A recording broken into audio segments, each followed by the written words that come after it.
allons passer cette fin de soirée ensemble, d'autant plus ravis d'ailleurs que nous allons vous proposer quelque chose que vous n'avez jamais vu.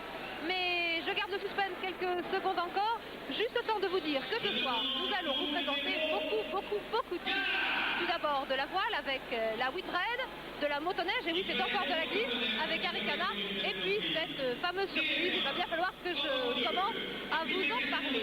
C'est une première mondiale, personne n'avait jamais osé le faire avant Fred Beauchesne qui en est l'organisateur. Et d'ailleurs vous-même, est-ce que vous auriez pu un jour imaginer que dans une salle comme Bercy, on puisse faire de la planche à voile? Et pourtant, mais regardez plutôt. TF1 et Hoover présentent le Hoover Super Funboard à Bercy. Le funboard en salle, c'est possible, la preuve, la voici, le départ de la première manche éliminatoire de l'épreuve du slalom. Dans quelques instants, vous allez voir évoluer sur ce bassin de 70 mètres de long, sur 30 mètres de large, tous les meilleurs funboarders professionnels du monde. La lutte promet d'être chaude dans toutes ces poules de 4 concurrents, où les 2 premiers se qualifient pour le tour suivant. Le 3e va en repêchage et le 4e est éliminé. Beaucoup de vedettes, je vous le disais, avec notamment Robin Nash, l'Hawaïen, 5 fois champion du monde, Björn Deukerbeek, l'actuel champion en titre, et les Français Robert Territeo et Eric Kémé, qui sont parmi les favoris. Chez les dames, vous pourrez admirer la technique de Nathalie Simon, 5 titres mondiaux elle aussi, la puissance de Britt Deukerbeek et la grâce de Nathalie Simon. Au programme également une épreuve de saut qui devrait constituer un superbe spectacle si les concurrents, qui sont aussi des acrobates, réalisent les loopings qu'ils réussissent d'ordinaire sans problème sur les vagues.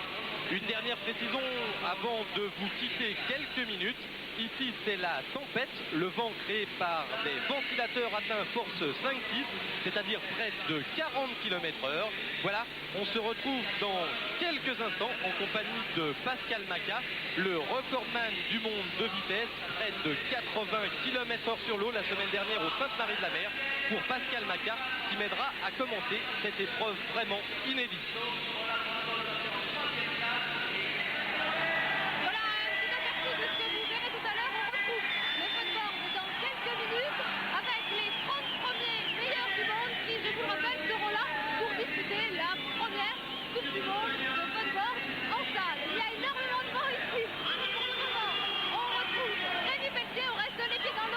Avec du vrai soleil et du vrai vent au-dessus de la tête, Rémi est à Puerta del Este. Il attend l'arrivée des derniers bateaux qui n'ont pas encore fini la 4e étape de la Whitbread. Alors je vous propose d'aller retrouver tous les concurrents de cette course en solitaire avant qu'ils ne partent pour la Floride.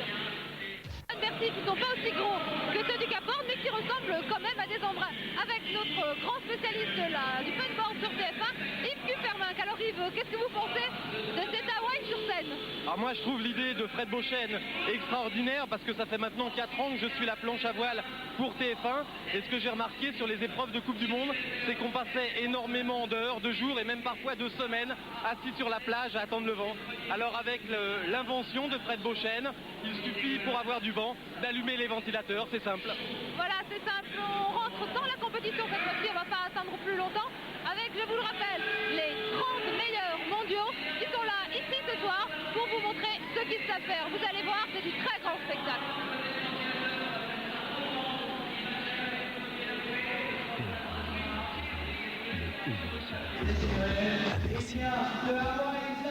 Avec une trentaine de sports différents en 6 ans, Bercy croyait avoir tout vu.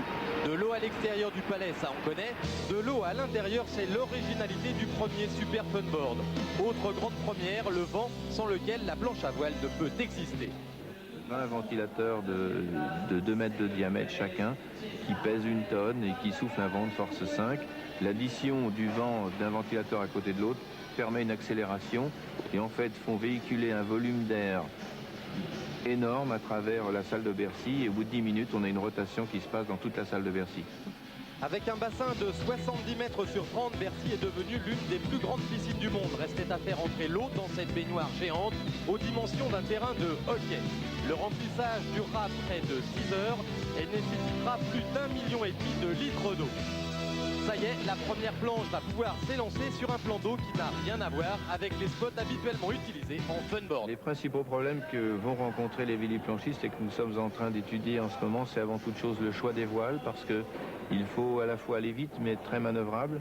Évidemment, le choix des planches, comme la distance est courte, il faut beaucoup de volume pour que la planche, à la sortie du virage, ne soit pas enfoncée sur son aileron et puisse repartir rapidement. Alors on rentre tout de suite dans le vif du sujet avec la 5e poule qualificative. Une poule qu'on n'a pas choisie au hasard puisque dans cette poule il y a bien sûr le roi Robinech. Et avec moi pour m'aider à commenter, pour vous faire apprécier les subtilités techniques de ce sport, j'ai Pascal Maca, le tout récent recordman du monde de vitesse. C'était la semaine dernière au Sainte-Marie de la Mer. 42 nœuds 91 en planche à voile, près de 80 km/h. Alors Pascal, ce soir vous n'étiez pas dans les finales mais vous avez essayé le plan d'eau. Oui, j'ai essayé le plan d'eau ce matin. C'est vrai qu'on ne pourra pas faire 42 nœuds sur le plan d'eau puisque les ventilateurs génèrent 20 nœuds. Mais c'est un plan d'eau qui est très technique et très physique à la fois. Il faut des planches volumineuses comme disait Fred tout à l'heure. Il faut avoir une voile suffisamment grande pour planer tout le temps et il faut être très manœuvrant. Et c'est un plan d'eau qui est très physique puisque très court. Et donc les gens qui sont légers avec des petits gabarits s'en sortent très bien. Ah oui, alors ça c'est la première grande constatation, c'est que les grands gabarits comme vous ont un problème pour s'extraire de l'eau, c'est-à-dire que pour prendre un petit peu de vitesse. C'est vrai que nous, les grands gabarits, les gens qui font plus de 85 kg sont handicapés parce qu'ils doivent pomper beaucoup plus fort, leur poids les handicape. Et des gens comme Torkild Christensen et moi-même ont été sortis ce matin dans les qualifications. En fait, quand les conditions sont très fortes en mer, on a toutes nos chances. Mais là, c'est vrai que les petits gabarits sont avantagés. Alors là, on voit à l'œuvre avec la voile US 1111, la légende vivante du funboard, l'un des créateurs du circuit mondial, Robinech. Alors vraiment ici, c'est déjà une leçon qu'il donne. Je crois que c'est une bonne leçon parce que Roby ce matin a appréhendé un petit peu les conditions de Bercy. Comme on peut voir souvent sur l'image, Roby ne s'attache pas très souvent au harnais, il est souvent en train de pomper et c'est assez physique. Les chutes sont difficiles puisque le fond aussi est assez glissant, donc tout est très physique. Alors là, on passe tout de suite à la première demi-finale des dames, la plus intéressante, puisque dans cette demi-finale, il y a Nathalie Simon, que l'on voit ici, la française, mais aussi Britt Dunkerbeck, la vice-championne du monde, et surtout Nathalie Lelièvre, la quintuple championne du monde française. Une demi-finale très intéressante, et on va voir là encore la différence entre un petit gabarit, c'est Nathalie Lelièvre, et un très grand gabarit, surtout pour une fille, c'est Britt Dunkerbeck. Exact, Britt a eu beaucoup de difficultés aujourd'hui. Nathalie m'a vraiment impressionné aujourd'hui. Je pensais qu'elle allait gagner l'épreuve d'ailleurs.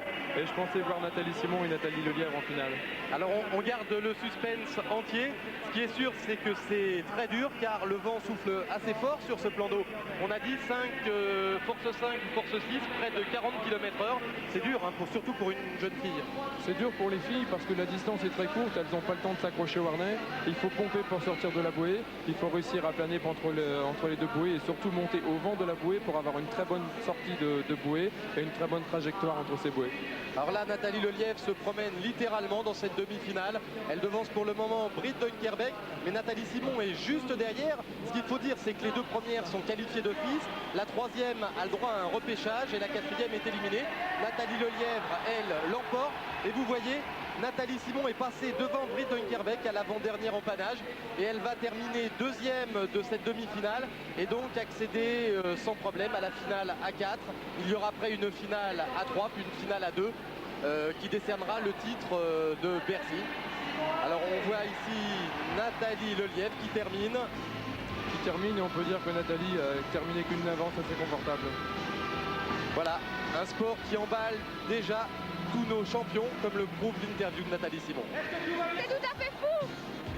C'est la première fois qu'on voit ça et je pense que, j'espère qu'on en reverra d'autres un petit peu partout dans le monde. Ouais, comment ça se passe quand on est dans l'eau là? Le départ est dur parce que la rampe de lancement est pas évidente et les premières fois c'était fait vraiment l'hécatombe, tout le monde tombait. Bon, maintenant on commence à s'habituer, mais on a tous maximum un quart d'heure d'entraînement sur cette rampe et puis ensuite le parcours est assez court, on a très peu de temps de se mettre au harnais, donc c'est très physique. Voilà, le funboard, c'est 3 types d'épreuves. La course racing, qui est de la longue distance, qu'on ne peut pas faire en piscine, le slalom qu'on vient de voir, et aussi le saut. Alors en mer, ça se fait sur les vagues. Ici, ça se fait sur un tremplin. Alors ça n'a rien à voir avec la mer, évidemment, Pascal. Non, ça n'a rien à voir avec la mer, parce qu'en mer, on choisit sa trajectoire, on peut attaquer la vague sur n'importe quelle face. Et là, il faut vraiment avoir une très bonne trajectoire pour enfiler l'aileron dans la fente qui est prévue à cet effet. Et il faut donner une impulsion très forte en bas du tremplin pour ne pas se faire projeter sur l'avant. Ici, on voit Eric qui se jette vraiment en arrière, et là, on s'aperçoit qu'il retombe sur l'arrière de la planche, donc le saut est réussi. Là, César Cantagalli, qui est un voltigeur de première, un casse-cou, et là, il vient de réussir un forward loop, figure très spectaculaire et très difficile à réaliser en salle. Alors ce qu'il faut dire, c'est qu'en mer, vous montez à plusieurs mètres de hauteur, 5, 6, 7 mètres, et qu'ici, évidemment, le tremplin ne permet pas d'aller aussi haut. Oui, c'est cela. En mer, on peut monter à 5, 6, voire 10 mètres d'auteur. Et là, forcément, puisque le tremplin est assez petit, voilà, on voit Eric Thiémé en train de faire un forward raté. Les sauts font de 2 à 3 mètres. Alors évidemment, il y a beaucoup de chutes spectaculaires, et la plus belle, c'est peut-être celle de Robbie, qui va finir carrément dans notre caméra. On va voir ça au ralenti, il n'y a pas beaucoup de place pour s'arrêter. Robbie s'amuse. Mais l'épreuve de saut amuse tous les concurrents, je crois, comme nous le confirme Robert Territeo.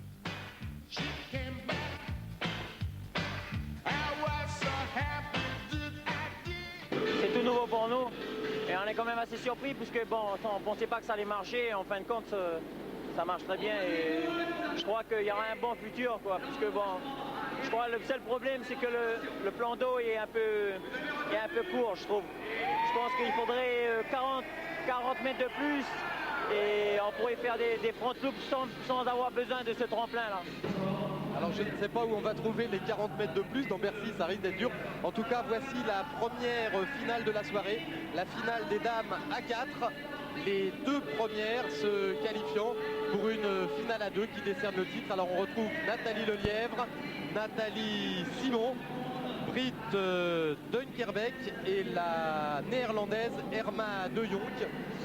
C'est bien sûr Nathalie Lelièvre qui part le plus vite et qui va dominer toute cette finale à 4. On la voit ici s'accrocher au harnais, c'est très court le temps au harnais. C'est très court, mais Nathalie a l'avantage de commencer le planning très tôt à la sortie de bouée, ce qui fait qu'elle peut s'accrocher au harnais alors que les autres sont tout le temps suspendus à leurs bras.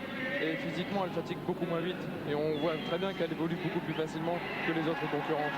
Alors on voit que là Nathalie est tombée alors qu'en demi-finale elle avait une manche parfaite sans chute, et les chutes c'est fatigant, faut repartir, et Nathalie va avoir de plus en plus de mal, même si elle remporte haut la main cette finale à 4 qui ne décerne pas le titre, je vous rappelle. Elle l'emporte devant Irma de Jonk qui disputera donc la finale à 2 contre elle. Derrière, Nathalie Simon prend la 3e place et Britt Dunkerbeek la 4e. Bon résultat pour Nathalie Simon, et maintenant le départ de la finale et tout de suite le coup de théâtre. Tout s'est joué ici. Nathalie Lelièvre a enfourné, elle est tombée, c'est terminé. Voilà, c'est terminé. C'est vrai que son aileron est resté accroché au tremplin. Ce sont des choses qui arrivent, c'est pas facile, c'est nouveau pour eux, ils n'ont pas eu le temps de s'entraîner. Mais je crois qu'elle rattrape quand même Irma de Jonk. En tout cas, c'est Irma de Jonk qui remporte ce premier super funboard de Bercy devant Nathalie Lelièvre. Là, on peut s'apercevoir que Irma n'a pas le temps de s'accrocher au harnais.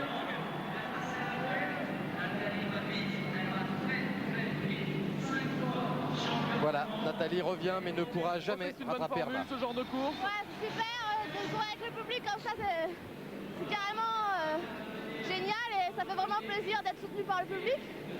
C'est la première fois que vous avez ce genre de sensation d'avoir le public si proche de vous? Ah ouais, c'est sûr, on n'a jamais aussi proche.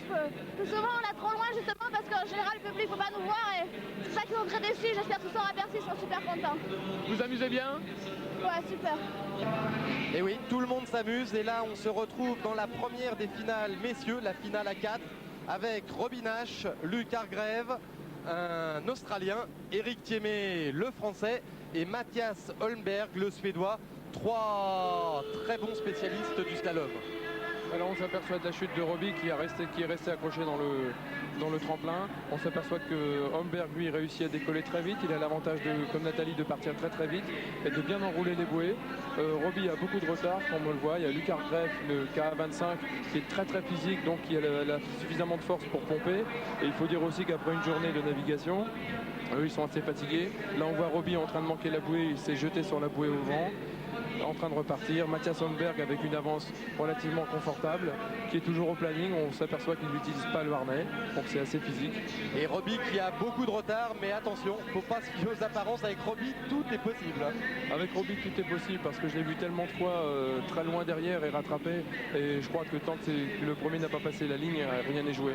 Alors il faut noter que en demi-finale, le champion du monde en titre, Björn Dongerbeck, a été éliminé, ainsi que Robert Territeo, le néo-calédonien, qui était l'un des favoris. Lui s'est parfaitement aussi adapté. Bon, il a eu le même problème que Nathalie Lelièvre en demi-finale. Il est tombé au départ et pour lui ça a été fini. Alors là, il y a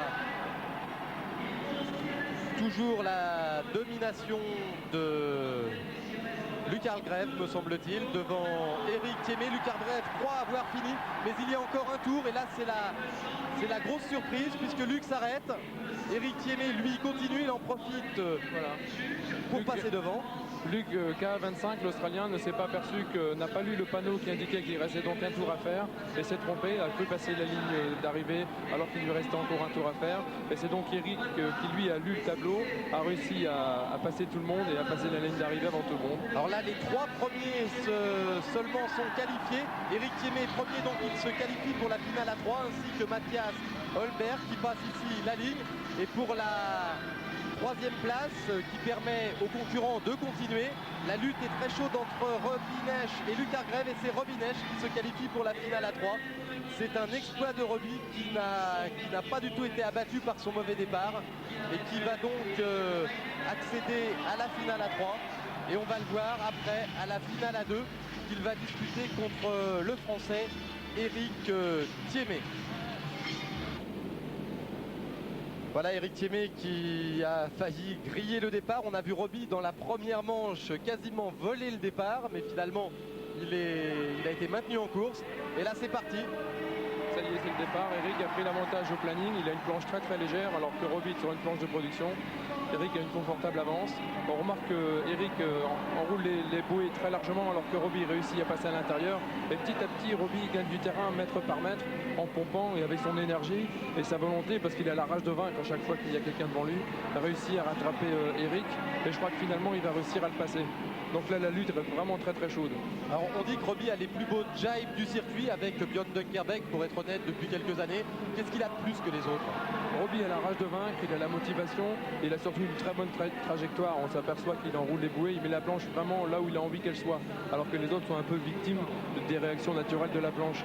Alors que Robbie lui fait vraiment ce qu'il veut avec son gréement et son flotteur. Alors ce qu'il faut préciser, c'est qu'il faut perdre le moins de vitesse possible lors de ces jibes. Voilà. Et Robbie qui arrive toujours à garder un peu de vitesse, il ne s'arrête quasiment jamais. Et là il est à la lutte, toujours juste derrière Eric Thiémé en position d'attente. Une petite erreur d'Eric Thiémé, mais Robbie est coincé derrière, ça c'est le problème de la place. Ça c'est le problème de la place, Eric a touché la bouée, Robbie est arrivé derrière et Robbie commence à le passer. Alors là on s'aperçoit qu'il s'écarte au vent pour prendre de la distance et pour enrouler la bouée et passer à l'intérieur. Et je crois que ça va marcher. Robbie non, là ils sont coincés. Alors là ils sont coincés tous les deux, c'est inextricable et Robbie ne tombe toujours quasiment pas à l'eau. Robbie reste toujours sur la planche, c'est vrai, il va repartir et partir au planning très rapidement et devancer Eric. Ah oui. Il repart le premier et quand Robbie est comme ça devant vous, c'est fini. Je crois que c'est fini, on aurait su bien le passer tellement il est motivé. Voilà. Encore Eric Thiémé ne s'avoue pas invaincu. Il essaye de faire l'intérieur à Robbie. Il n'y en a pas beaucoup qui ont réussi depuis près de 13 ans qu'il est sur le circuit. Très peu, c'est vrai que Robbie, on peut le rappeler, il a quand même été 5 fois champion du monde de funboard. Et là on s'aperçoit qu'il n'a rien perdu de son énergie et de sa technique. Et il gagne la finale. Voilà, Robbie Nesch qui emporte la finale de ce premier Hoover Super Funboard devant Eric Thiémé. Une superbe victoire de Robbie Nesch. It's more fun than I thought it would be, you know. You said that this sort of race was impossible maintenant to que c'est très excitant et que c'est beaucoup plus amusant qu'il ne pensait ce matin. I just didn't think it would be too good for the people. Il pensait simplement que c'était très bon pour les gens, mais les gens ont l'impression de vraiment apprécier ce qu'ils ont fait aujourd'hui. Et il a vraiment eu beaucoup de plaisir et il s'est vraiment éclaté aujourd'hui. TF1 et Hoover vous ont présenté le Hoover Super Funboard à Bercy. L'utilité du grand désert blanc, on aime aussi la glisse, mais il faut mettre un petit moteur derrière pour que ça marche. Arikana, ça se termine dans 3 jours. Roger Zabel, Jean-Louis Bernardelli et Martin Zara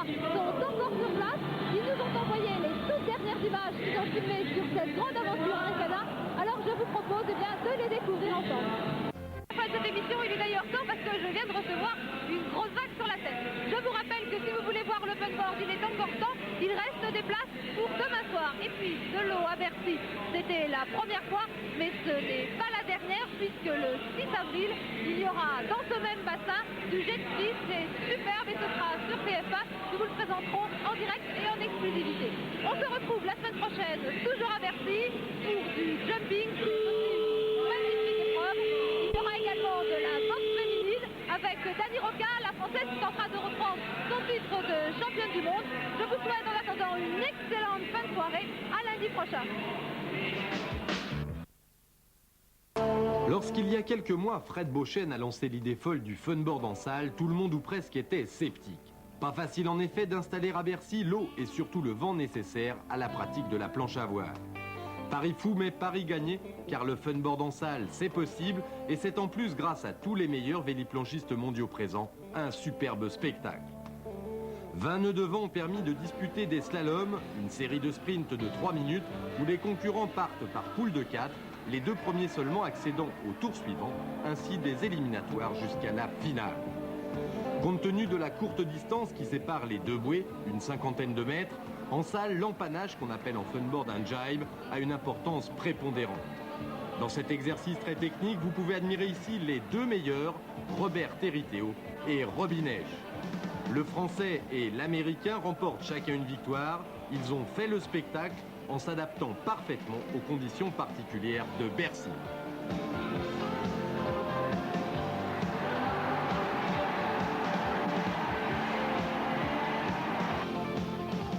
Chez les dames, grâce à ses départs canons, Nathalie Lelièvre est de loin la meilleure. Battue pourtant le premier jour par la néerlandaise Erma de Jong, elle prend ici une éclatante revanche.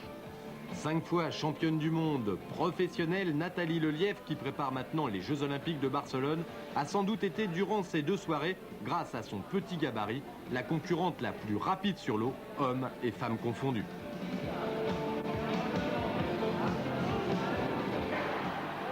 Temps fort de ce premier Super Funboard, la finale du slalom masculin qui oppose ici 2 Français.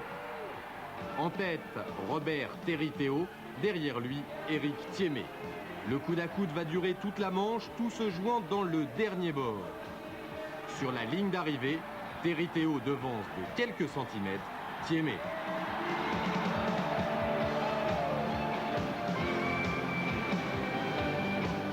En mer, les vagues permettent aux funboarders de réaliser d'étonnantes acrobaties. À Bercy, pas de vagues, mais un tremplin pour une épreuve de saut très originale, même si elle ne donne qu'un aperçu du talent de tous ces champions.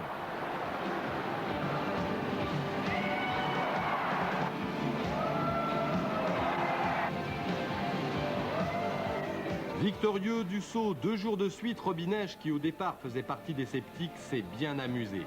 La preuve, il ne peut plus quitter sa planche et avec quelques autres essaie de faire du funboard dans les couloirs de Bercy.